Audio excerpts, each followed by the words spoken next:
नमस्कार दोस्तों, स्वागत है एक बार फिर से आप सभी का आपके अपने YouTube channel science by Amit पे। साथियों, अपन लोग अपने इस प्लेटफॉर्म पे साइंस की बुक्स कर रहे हैं और साइंस की बुक में अपन लोग टॉपिक वाइज चल रहे हैं। जैसे आपने पिछला टॉपिक देख लिया होगा, जो केमिकल रिएक्शन वाला जो चैप्टर था, पहले हमने उसका चैप्टर कंप्लीट किया, उसके बाद उसके जो इम्पोर्टेंट क्वेश्चंस थे वो हमने किए। और अगर आप किसी पेपर को उठा करके देखेंगे तो आपका ऐसा कोई भी क्वेश्चन नहीं होगा जो केमिकल रिएक्शन का आया हो और वो क्लासें देख करके आपका वो क्वेश्चन हो नहीं रहा हो। अगर कहीं पे ऐसा है तो आप एक बार कमेंट में जरूर लिखेंगे सर आपने ये कमी रख दी, तब आप बताना कि सर ये कमी रह गई। ठीक है, तो आप पहला चैप्टर आपने देख लिया होगा, ऐसी मैं उम्मीद करता हूं। आज अपन लोग आपके लिए एक नया चैप्टर लेकर के आए हैं और उस चैप्टर का नाम है, वो बहुत ही शानदार चैप्टर है, हर एग्जाम में आपको क्वेश्चन देखने को उससे मिलेगा। चैप्टर का नाम है साथियों एसिड और बेस, अम्ल और क्षार। तो अम्ल और क्षार जो है वो 6, 7, 8, 9, 10 की जो बुक्स हैं उनमें जितना भी दे रखा है उसका सारा का सारा जो मैटर है वो मैं आपके सामने आज उपस्थित कर दूंगा। आज या जितनी आगे अपनी कक्षाएं होंगी, 5 या 6 कक्षाएं होंगी उसकी, तो सारा का सारा हम पढ़ने वाले हैं। तो एसिड और बेस से संबंधित कोई भी जो क्वेश्चन है वो नहीं छूटने वाला है। ठीक है साथियों, तो आइए अपन लोग बिना वक्त गवाए माँ सरस्वती के चरणों में प्रणाम करते हुए अपने चैप्टर की तरफ चलते हैं। और अपने चैप्टर का बहुत ही प्यारा सा नाम है साथियों एसिड और बेस, यानी कि अम्ल एवं क्षार। ठीक है, हम हिंदी भाषा के ज्यादा ज्ञाता हैं तो हम हिंदी भाषा में ज्यादा बात करेंगे। देखो साथियों, अम्ल और क्षार, देखो एसिड और बेस जो होते हैं, आपके लिए भी इंग्लिश टर्म भी थोड़ी बहुत काम में लेनी पड़ेंगे, वरना आप नाराज हो जाओगे कि सर आप तो बिल्कुल ही एकदम प्योर हिंदी बोलने लग गए। तो कभी कभी हिंदी और मिक्स चलता है अपना, मारवाड़ी में भी चलेगा बीच बीच में और हिंदी में भी चलेगा। ठीक है ना, तो जितना भी अपने को आता है उतना आपके सामने है। देखो साथी, अंग्रेजी में इसे बोलेंगे एसिड एंड बेस। ठीक है साथियों, क्या बोलेंगे? Acid and base. देखो साथियों, पुराने समय में क्या होता था, पुराने समय में इनको पता करने का, यानी कि आपके पास यदि घर पे अम्ल पड़ा है या घर पे आपके पास क्षार पड़ा है तो आपके पास उसको चेक करने की कोई विधि नहीं थी। यानी कि आप क्या करते थे कि आपने कोई पदार्थ लिया, आपने नींबू लिया, नींबू को आपने जीभ पे रखा, जीभ पे रख के आपने ऐसे मुंह बनाया और मुंह बना करके आप बोले नहीं ये तो खट्टा है, इसका मतलब यह है क्या है, अम्ल है। फिर आपने धीरे धीरे हम लोगों ने क्या किया कि प्रगति करनी स्टार्ट करी। और जो पुरानी जो अपना जो पैटर्न था, जो जीभ पे लेकर के चखने वाला कि ये तो स्वाद में खट्टा है तो ये अम्ल है, स्वाद में कड़वा है तो ये क्षार है, ये जो टेक्निक थी ये बहुत ही घातक सिद्ध हुई। कई बार क्या हुआ कि कोई ऐसा पदार्थ था हमें पता नहीं होता था कि क्या है, पता ही नहीं है हमें, और उसको हम जीभ पे रख लेते थे। जैसे कोई बोल देगी ये लो हाइड्रोक्लोरिक एसिड, बता ये खट्टा है, मीठा है, तीखा है, क्षार है। अब अपने को पता ही नहीं है कि ये क्या है, तो ऐसे बिना सोचे समझे हम जीभ पे थोड़ी ना रख लेंगे। भाई ऐसा तो नहीं है कि कोई किसी ने ला करके दिया कि ये ले, ये स्वाद चख के बता मेरे को, अब चखने के बाद टाइम ही नहीं मिले और सीधा राम नाम सत्य, तब क्या करेंगे? तो ये जो टेक्निक है वो थोड़ी देर तक चली। फिर क्या हुआ कि धीरे धीरे आविष्कार होने चालू हुए, तो इसके क्षेत्र में कई वैज्ञानिकों ने अपना योगदान दिया। जैसे आर्रेनियस महोदय हैं, जैसे ब्रोंस्टेड लोरी महोदय हैं, जैसे आपके लुइस अम्ल और लुइस क्षार की जो अवधारणाएं हैं वो सारी चीजें हैं। उनसे पहले वो तो जो अवधारणाएं हैं वो विलियन और विलायक वो बहुत आगे जाकर के थी। उनसे पहले हम क्या करते थे, हम करते थे भैया जी लिटमस पत्र पे चेक। हमने क्या किया कि कुछ एक प्राकृतिक सूचक तैयार कर लिए और कुछ एक क्या कर लिया, हमने कृत्रिम सूचक तैयार कर लिए कि भाई हाँ ये प्राकृतिक सूचक है, अगर इसको कोई नुकसान भी हो जाता है तो भी कोई घाटे वाली बात नहीं है, क्योंकि अगर इंसान चला जाएगा तब तो उसका नुकसान हम उठा नहीं पाएंगे। इसलिए अगर पेड़ की 2-4 पत्तियां खराब होती हैं तब कोई नुकसान वाली बात नहीं है, क्योंकि पेड़ तो हम और भी लगा लेंगे और पेड़ हम लगाते भी हैं। ठीक है, तो क्या है साथियों कि अम्ल और क्षार को चेक करने के लिए हमने क्या किया कि कुछ एक प्राकृतिक सूचक तैयार कर लिए और कुछ एक कृत्रिम सूचक हमने अपनी तरफ से बना लिए। अब देखो साथियों होता क्या है, मैं आपको अम्ल, पहले हम अम्ल के बारे में पढ़ते हैं फिर हम क्षार के बारे में। यहां मैं आपको थोड़ी थोड़ी बेसिक बातें बता देता हूं। आज हम अम्ल और क्षार का इंट्रोडक्शन लेने वाले हैं और कुछ एक बातें हम इसके बारे में और करने वाले हैं। देखो अम्ल के बारे में मैं यदि बात करूं तो आपको पता ही है कि स्वाद में कैसे होते हैं साथियों, ये खट्टे होते हैं। अम्ल जो होता है वो लैटिन भाषा का एक शब्द है साथियों एसिडस। कौन सा शब्द है साथियों? एसिडस। और ये उसका क्या है साथियों? हिंदी रूपांतरण है। इस एसिडस का ही अर्थ क्या होता है साथियों? इस एसिडस का ही अर्थ होता है खट्टे। क्या होता है साथियों? यानी कोई खट्टा पदार्थ है, वो ही क्या है आपका? एसिड है। ठीक है। अब ये तो हो गई इसकी परिभाषा कि अम्ल स्वाद में कैसे होते हैं साथियों? खट्टे होते हैं। अब आगे जब हम आरएनएस की अवधारणा पढ़ेंगे तो वहां हम स्ट्रॉन्ग बेस और स्ट्रॉन्ग एसिड का जिक्र करेंगे कि H+ ज्यादा है तो वो स्ट्रॉन्ग एसिड होगा, OH+ ज्यादा है तो वो क्या होगा? स्ट्रॉन्ग बेस होगा। वो आगे की बातें हैं, अवधारणाओं का जिक्र एक बार हम नहीं करते हैं, एक बार के लिए हम नॉर्मल बातें ही कर लेते हैं। यहाँ पे अम्ल को हम दो पार्टों में साथियों डिवाइड कर देते हैं। जैसे कुछ एक अम्ल होते हैं जिनमें कार्बन की मात्रा पाई जाती है, तो उन अम्लों को हम क्या नाम दे देते हैं साथियों? कार्बनिक अम्ल नाम दे देते हैं। और कुछ एक एसिड अपने पास होते हैं जिनके पास कार्बन नहीं पाया जाता, उन्हें हम साथियों दूसरी श्रृंखला में रख देते हैं और उसका नाम क्या होता है साथियों? अकार्बनिक अम्ल। यानी कुछ एक अम्ल ऐसे होते हैं जिनमें कार्बन की मात्रा पाई जाती है और कुछ एक अम्ल आपके ऐसे होते हैं जिसमें कार्बन की मात्रा नहीं पाई जाती है। अगर मैं एग्जाम्पल की बात करूं तो साथियों जैसे आपका फॉर्मिक एसिड होता है, ठीक है, और इधर मैं यदि बात करूं तो जैसे आपका हाइड्रोक्लोरिक एसिड है, जैसे आपका सल्फ्यूरिक अम्ल है, जैसे आपका नाइट्रिक एसिड है, तो वो सारे जो पार्ट हैं वो आपके आएंगे इनऑर्गेनिक एसिड के अंदर। और आपके जो ऑर्गेनिक एसिड है उसके अंदर जैसे फॉर्मिक एसिड है, जैसे आपका टार्ट्रिक एसिड है, वो सारी जो कंपाउंड्स हैं वो सारे किधर आ जाएंगे साथियों? वो सारे आ जाएंगे आपके कार्बनिक एसिड के अंदर। ठीक है साथियों। अब देखो ये तो होगी आपकी अम्ल की जो बेसिक बातें हैं वो। अब वैसे हम क्षार की कर लेते हैं एक दो बातें। देखो साथियों क्षार जो होते हैं वो स्वाद में कैसे होते हैं साथियों? तीखे होते हैं, कड़वे होते हैं। जैसे कुछ लोग होते हैं ना साथियों कड़वे होते हैं, उसी तरह ये स्वाद में कैसे होते हैं साथियों? कड़वे होते हैं। जो आपसे खट्टी मीठी बातें करें यानी खट्टी खट्टी बातें करें वो कैसे होते हैं साथियों? वो अम्लीय प्राणी होते हैं। और जो आपसे तीखे बोले और कड़वा बोले, ठीक है, वो गाना है ना, कड़वा कड़वा बोल बोला बावाज मारा है, तो वो जो कड़वा बोला नहीं तो बावाजू के खाएडो, बावाजू खाएडो क्षार। ठीक है। हाँ देखो कड़वे जो पदार्थ होते हैं वो क्या होते हैं साथियों? आपके क्षार होते हैं। और जो खट्टे पदार्थ होते हैं वो आपके क्या होते हैं साथियों? वो होते हैं आपके अम्ल होते हैं। ठीक है। अब देखो साथियों क्या होता है, ये तो हो गई इसकी बेसिक बात। अब हमारे पास क्या हुआ कि कोई दो पदार्थ अपने को मिल गए और बोला कि इसको चेक करके बताओ कि अम्ल है या क्षार है। तो अब हमने क्या किया कि इसको जीभ पे रखना स्टार्ट कर दिया। अब जीभ पे न रख करके हम क्या करते हैं साथियों? हमने एक प्राकृतिक सूचक प्राप्त कर लिया जिसका नाम है साथियों लिटमस पत्र। क्या नाम है साथियों? लिटमस पत्र उसका नाम है। देखो क्या नाम है साथियों उसका? लिटमस पत्र। अब देखो लिटमस पत्र कैसा सूचक है साथियों? तो आप बताएंगे कि सर ये हमें प्रकृति से प्राप्त होता है, इसका मतलब ये कैसा है? प्राकृतिक है। लिटमस पत्र होता क्या है? देखो हम अवधारणाएं पढ़ते हैं ना कि लाल लिटमस पत्र नीले में चेंज हो जाता है, नीले से लाल में चेंज हो जाता है, वो अम्ल होता है, क्षार होता है। वो सारी जो बातें हैं वो हमें तब तक समझ में नहीं आएंगी जब तक हमें लिटमस पत्र के बारे में पता नहीं होगा। तो अब हम लिटमस पत्र के बारे में अध्ययन कर रहे हैं कि ये लिटमस पत्र क्या फिल्म है भैया, ये है क्या, क्या प्राणी है ये। देखो सबसे पहले आप ये याद में रखेंगे कि ये कैसा सूचक है। तो आप बताएंगे कि सर ये तो कैसा सूचक है, तो आप बताएंगे क्या बताएंगे कि ये प्राकृतिक सूचक है। ये क्या है? ये एक नेचुरल सूचक है, प्रकृति में प्राप्त होता है। प्रकृति में कहां से प्राप्त होता है? तो आप जब पादपों का अध्ययन करते हो, किसका अध्ययन करते हो? पादपों का अध्ययन करते हो, तो उसमें एक समूह आता है, उस समूह का नाम है थेलोफाइटा समूह। कौन सा समूह आता है साथियों? थेलोफाइटा समूह है। कौन सा समूह आता है? थेलोफाइटा समूह है। और इस थेलोफाइटा समूह का एक पादप है और उस पादप का नाम क्या है साथियों? लिचेन। ठीक है, इसे लाइकेन भी बोलते हैं। क्या बोलते हैं इसे? लाइकेन भी बोलते हैं। आपका लिचेन है। अभी तक देखो लिटमस पत्र अपने को प्राप्त नहीं हुआ है। देखो पादप होते हैं, पादपों का एक समूह होता है, कौन सा? थेलोफाइटा समूह है। थेलोफाइटा समूह के अंदर एक पादप पाया जाता है, कौन सा पादप साथियों? लिचेन या लाइकेन पादप।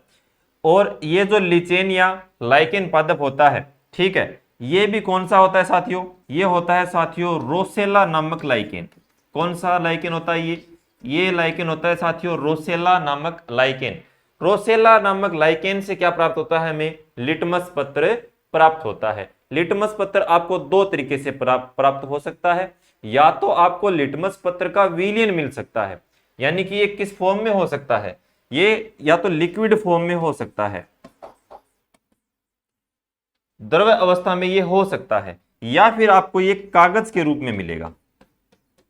ठीक है, किसके रूप में मिलेगा ये साथियों, आपको कागज के रूप में मिलेगा। ठीक है, यानी कि आपके पास कागज की दो पट्टियां होंगी, वो अलग अलग कलर की हो सकती हैं। वो अलग अलग कलर की कब होंगी, जब वो क्या हो जाएंगी साथियों, अम्ल और क्षार के साथ क्या कर लेंगी, अभिक्रिया कर लेंगी। मान लो मैं आपको बोल दूं कि आपके पास लिटमस पत्र है और आपने उसको पानी में डुबोया है, तो आप जानते हैं कि पानी तो क्या है, न ही अम्लीय है न ही क्षारीय है, यानी कि पानी कैसा है, उदासीन है। वो बातें अलग हैं कि आगे अलग जो अवधारणाएं आएंगी उसमें कोई पानी को अम्लीय बताएगा, कोई पानी को क्षारीय बताएगा, वो बातें अलग हैं। लेकिन हम यहाँ पे हम ये अच्छी तरह से जानते हैं कि पानी कैसा होता है, पानी तो उदासीन होता है। पानी रे पानी तेरा रंग कैसा, यानी कि पानी कैसा होता है, रंगहीन होता है। और पानी क्या होता है साथियों, उदासीन होता है। देखो साथियों, अगर आप इसकी पानी के साथ अभिक्रिया करवाएंगे तो ये जो होता है ये किस कलर का होता है, तो आप बड़े ही प्यार से बताएंगे कि सर ये बैंगनी कलर का होता है। किस कलर का होता है, ये बैंगनी कलर का होता है। अगर मैं पूछूं कि लिटमस पत्र किस रंग का रंजक है, तो आप बताएंगे कि लिटमस पत्र जो है वो किस रंग का रंजक है, लिटमस पत्र बैंगनी रंग का रंजक है। किस रंग का रंजक है साथियों, बैंगनी रंग का रंजक है।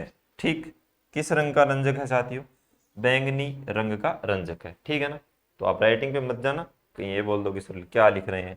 ठीक है ना, आप शब्दों पे ज्यादा गौर करें, राइटिंग मेरी वैसे ही खराब है। लिटमस पत्र जो है, मैं एक बार फिर से रिपीट कर देता हूं, ये एक प्राकृतिक सूचक होता है।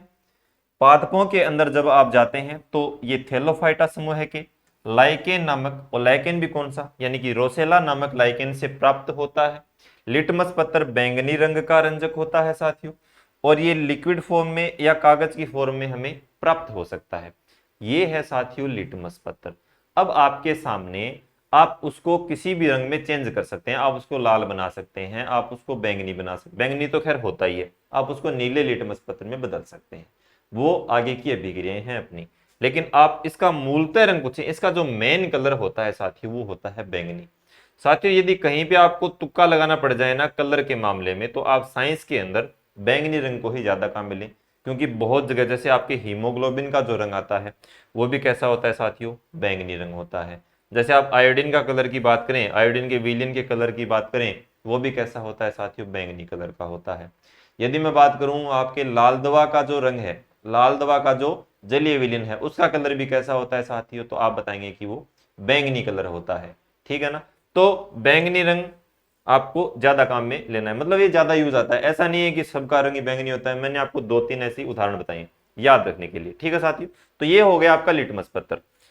अब देखो साथियों, एक आपका प्राकृतिक सूचक होता है आपका हल्दी, जो हम दैनिक जीवन में काम में लेते ही हैं अपने घरों में। घरों में आपको हल्दी तो मिल ही जाएगी। ठीक है ना, और हल्दी, वो एक कहावत भी अपने मारवाड़ी में बोलतू, सन हल्दी गांठ लादगी पंसारी बन के बैठ गयो। तो हल्दी, हल्दी वही हल्दी है ये। ठीक है ना, हाँ हल्दी देखो, हाँ हाथ पीले करने वाली हल्दी भी यही है। ठीक है ना, हाँ देखो साथियों, हल्दी की बात करते हैं।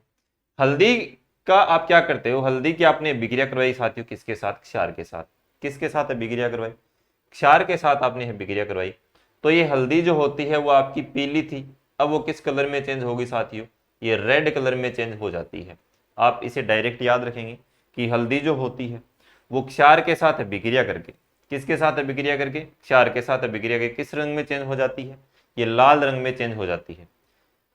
लिटमस पत्र की बात हम लास्ट में कर लेंगे, कोई दिक्कत वाली बात नहीं है, पहले हम हल्दी की बात कर लेते हैं। ठीक है ना, क्योंकि उसकी बात भी हमें करनी है। देखो साथियों, हल्दी जो होती है वो क्षार के साथ अभिक्रिया करके किस कलर में चेंज होगी, रेड कलर में चेंज होगी।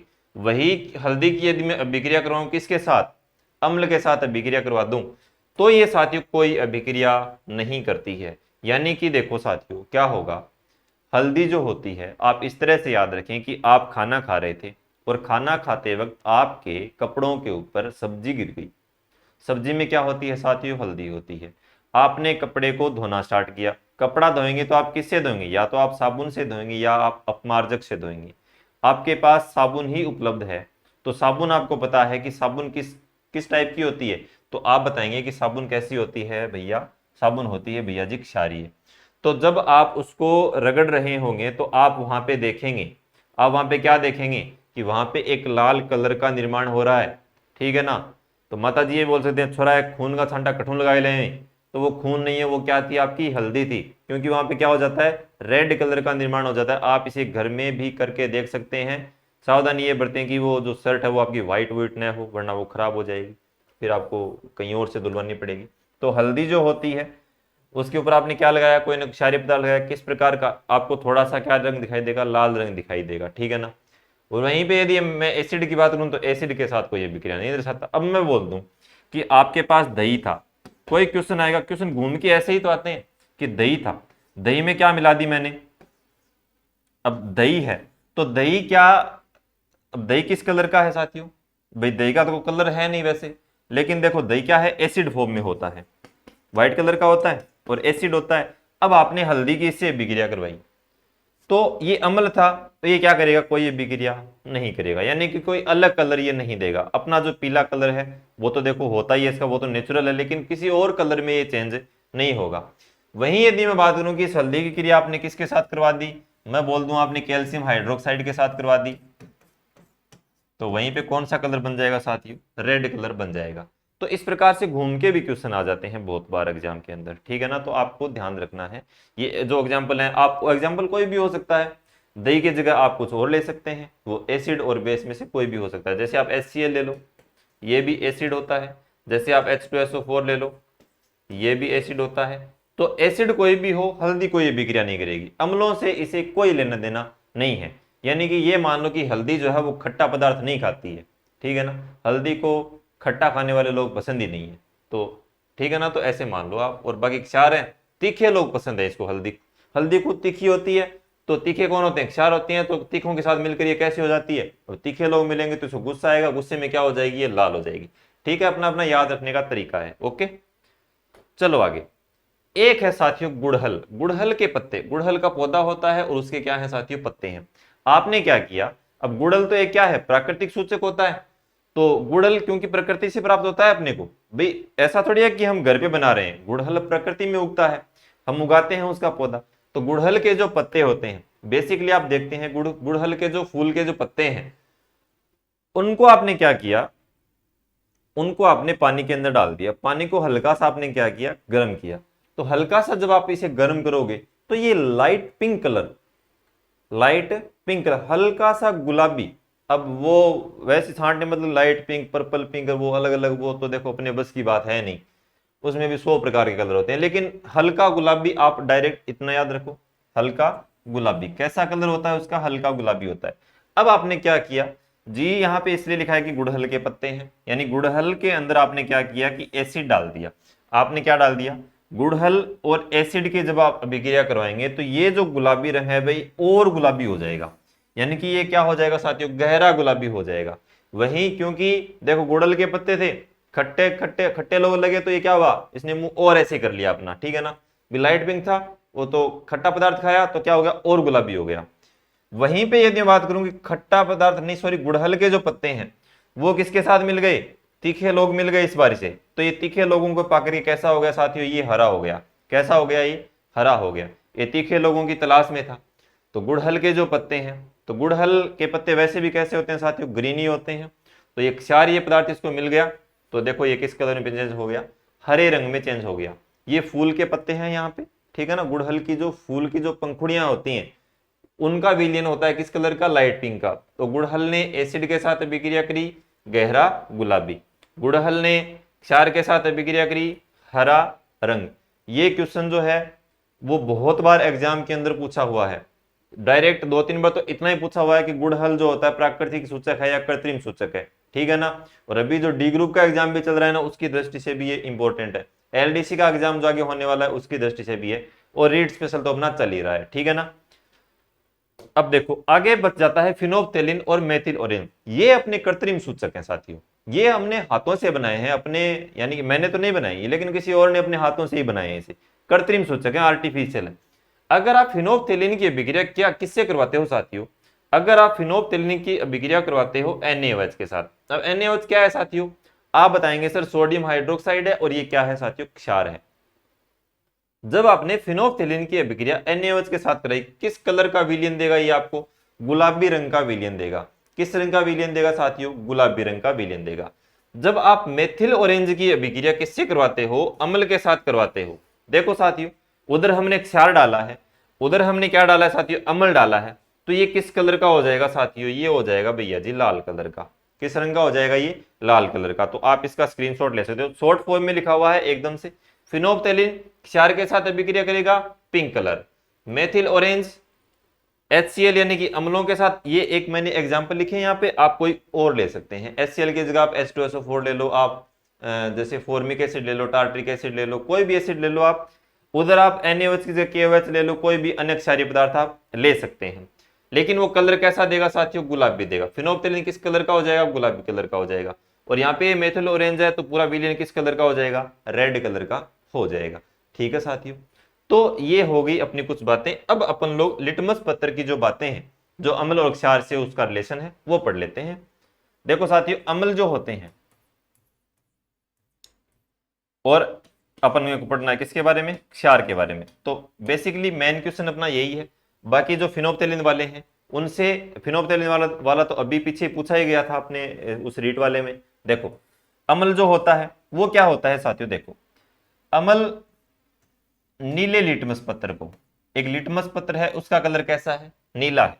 इसको किस कलर में चेंज कर देता है? ये अम्ल जो है वो नीले लिटमस पत्र को किस में चेंज कर देता है?